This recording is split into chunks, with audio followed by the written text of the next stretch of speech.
प्यार भरा नमस्कार। ये है पेजेस फ्रॉम जूजूज डायरी। एक ऐसा टॉपिक जो मुझे विस्मय में डाल देता है, असमंजस में डाल देता है। मैं कई बार उसके बारे में बहुत सोचती हूँ। बहुत साल पहले मेरी एक फ्रेंड ने मुझसे कहा था कि हर इंसान की जो मृत्यु है उसका स्थान और समय निश्चित है।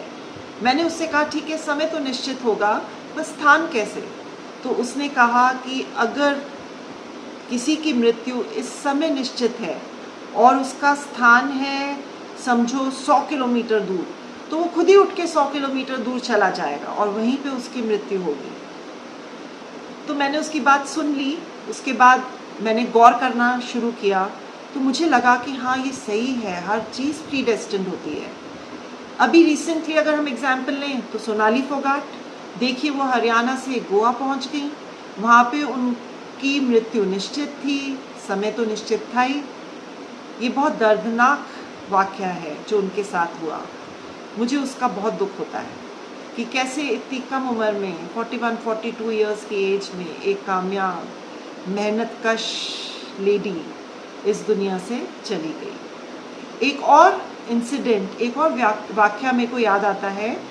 वो एक पति पत्नी मॉनसून सीज़न में वॉक करके वापस आ रहे थे, तो उनके घर के पास ही एक बहुत ही मनोरम दृश्य उनको दिखाई दिया। एक झरना बहता हुआ दिखाई दिया और हर तरफ हरियाली थी। उनको बड़ा अच्छा लग रहा था सुबह के समय इतना सुंदर दृश्य देख के। तो जब वो घर आए तो जो पिताजी थे उन्होंने अपनी बेटी से बोला, जो घर पे थी, शायद अखबार वगैरह पढ़ रही थी, कि चल चल मैं तेरे को ना वो दिखा के लाता हूँ। तो बेटी चली गई पिताजी के कहने पे। पहले उसने मना भी किया कि नहीं रहने दो, पर फिर जब पिताजी ने बहुत बोला, नहीं बहुत सुंदर है, तेरे को अच्छा लगेगा, चल, तो वो चली गई। उनके साथ साथ जो माताजी थी वो भी चली गई। अब वहाँ पे दोनों पिताजी और जो बेटी थे वो थोड़ा आगे खड़े होके सड़क पे सेफ जगह वो दृश्य देख रहे थे और सामने उधर पानी बह रहा था, झरना बह रहा था। इतने में जहाँ पे वो दोनों खड़े थे वो सड़क नीचे धंस गई और दोनों पानी में चले गए और उनकी मृत्यु हो गई। जो माताजी थी वो थोड़ी पीछे थी, वो बच गई। तो देखिए, वो जो बच्ची थी जो घर में बैठ के आराम से कुछ पेपर पढ़ रही थी या चाय पी रही थी, उसकी मृत्यु उस स्थान पर निश्चित थी। तो पिताजी के कहने पर वो वहाँ गई और उसका जो निश्चित समय था, मृत्यु का स्थान था, वहाँ पे ही उसको अंतिम सांस लेने का मौका मिला।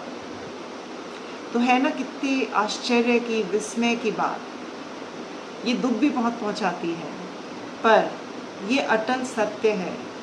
इंसान कहते हैं ना कि नश्वर है, उसने जाना ही जाना है, पर एवरीथिंग इज़ प्रीडेस्टिन्ड। हर चीज़ उसी समय पे, उसी स्थान पे होती है जो लिखित है। तो ये थी मेरे दिल की बात आपके दिल तक। इसलिए हमेशा अच्छे कर्म करते रहिए। किसी ने कितना इस दुनिया में रहना है किसी को नहीं पता।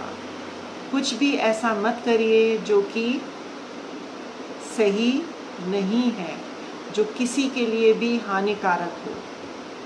फिर मिलेंगे पेजेस फ्रॉम जूजूज डायरी के नेक्स्ट पेज में। तब तक खुश रहिए। मेरे चैनल को सब्सक्राइब करिए, शेयर करिए, वीडियोस को लाइक करिए। Take care.